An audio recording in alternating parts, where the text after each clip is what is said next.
जय श्री महाकाल, जय माँ कामाख्या। मित्रों, आज की वीडियो में जानकारी लेके आए हैं कि किस उम्र में भक्ति करनी चाहिए।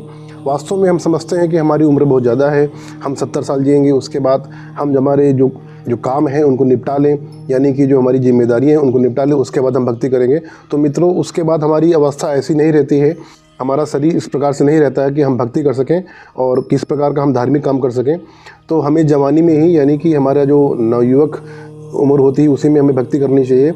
और भक्ति में आपको मंत्र जप हो गया, साधना हो गई, इस उम्र में करनी चाहिए, क्योंकि व्यक्ति की उम्र का कोई भरोसा नहीं है। कोई भी व्यक्ति कभी भी मर सकता है, उसकी कोई उम्र का ठिकाना नहीं। और 30 साल के बाद आपकी ऐसी अवस्था हो जाएगी, आपको बीपी हो जाएगा, शुगर हो जाएगा।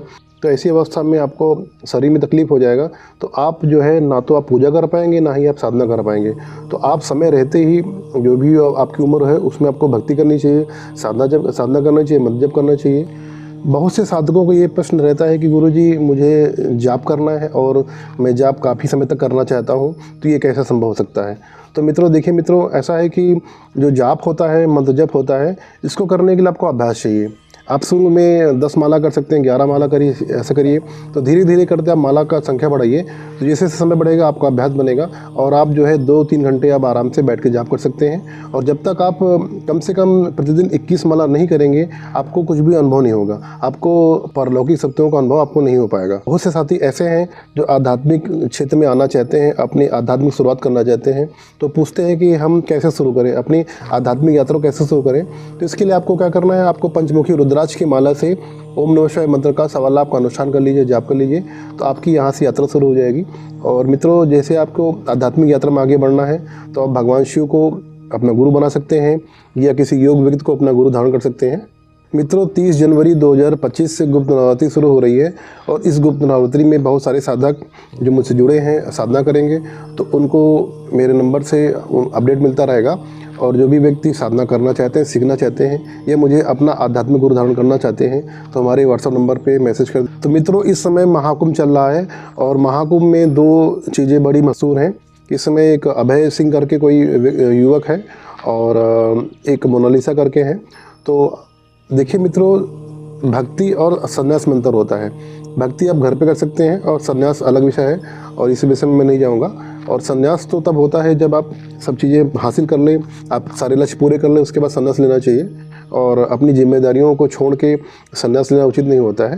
ये व्यक्तिगत विषय है, इस पर मैं टिप्पणी नहीं करना चाहूँगा। मित्रों, भक्ति का ये मतलब नहीं होता है कि आप अपने घर बार को छोड़ दीजिए, अपनी जिम्मेदारियाँ जो आपके ऊपर दायित्व हैं उनको छोड़ के ईश्वर के पीछे चले जाए।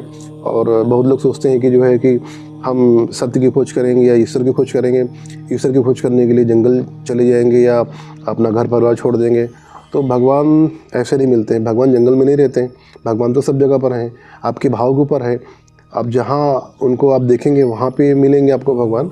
तो गृहस्थ में भी रह के व्यक्ति ईश्वर को पा सकता है और जुड़ाव कर सकता है। और मित्रों, ईश्वर तक पहुँचने का मार्ग गुरु ही होता है। जब तक आपको योग्य गुरु नहीं मिलेगा, जब तक गुरु के शरण में आप नहीं जाएंगे, तब तक आपका ईश्वर से साक्षात्कार नहीं हो पाएगा, आपका आध्यात्मिक मार्ग आगे नहीं जा पाएगा। जहाँ तक समान पूजा पाठ की बात है, तो मित्रों 20 से 25 मिनट समान पूजा करनी चाहिए और मंत्र जप भी कर सकते हैं। यदि आप साधना के मार्ग में आगे जाना चाहते हैं तो आपको गुरु अनिवार्य है, गुरु आपको बनाना होगा। क्योंकि क्या होता है कि गुरु काम होता है ऊर्जा का नियंत्रण करना। यदि आप जो है बहुत अधिक पूजा पाठ करेंगे, यानी कि साधना क्षेत्र पे आप चले जाएंगे और बिना किसी सलाह के, बिना किसी के निर्देशन के आप साधना करने लगेंगे, तो साधना से क्या होगा कि आपके पास दैवी ऊर्जा तो आएगी, लेकिन उसको कंट्रोल करने के लिए, उसको नियंत्रित करने के लिए आपको गुरु होना आवश्यक होता है। गुरु का काम होता है उस ऊर्जा को फिल्टर करके, यानी कि जितना शिष्य को आवश्यकता होती है वो उतनी ऊर्जा आपको गुरु देता है, गुरु फिल्टर करके देता है। तो मैंने बहुत साल पहले एक वीडियो बनाया था जिस पे मैंने बताया था कि कैसे एक साधक ने हनुमान जी की साधना की और उनके गुरु नहीं थे और किस वजह से उनको क्या क्या प्रॉब्लम हुई। तो वीडियो मेरे चैनल पे आप देख सकते हैं। तो बिना गुरु के आप साधना मार्ग पे आगे मत बढ़िए। आपको जैसे मान लिया कि आपको भक्ति ही करनी है, जैसे मान लिया कि आपको साधना नहीं करनी है, तो आप कम से कम जो है मंत्र जप करिए। ओम नमः शिवाय मंत्र हो गया या कृष्ण जी का मंत्र हो गया या नवाड मंत्र भी आप कर सकते हैं। और इसके अलावा आप जो है किसी भी देवता का, यानी जो है काल भैरव बाबा का हो गया, माँ दुर्गा का हो गया, हनुमान जी का हो गया या शंकर जी का हो गया, शिव जी का हो गया, तो इनके जो है आप चालीसा के पाठ करिए, कम से कम 5 पाठ रोज़ करिए और आरती करिए अंत में। निश्चित रूप से आप जब जुड़ा होगा आपको अच्छा अनुभव होगा और आपके सारे काम बनेंगे। ऐसा नहीं कि जो है साधना करने सारे काम होते हैं, ऐसे भी ईश्वर की कृपा मिलती है, लेकिन साधना में क्या है कि वो लेवल हाई हो जाता है और एक प्रचंड ऊर्जा आपको मिलती है।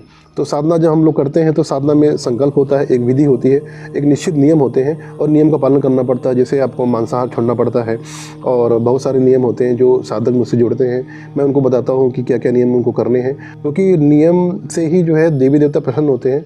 और जब तक आप नियम वो धारण नहीं करेंगे तब तक आपको ईश्वर की प्राप्ति कैसे हो पाएगी।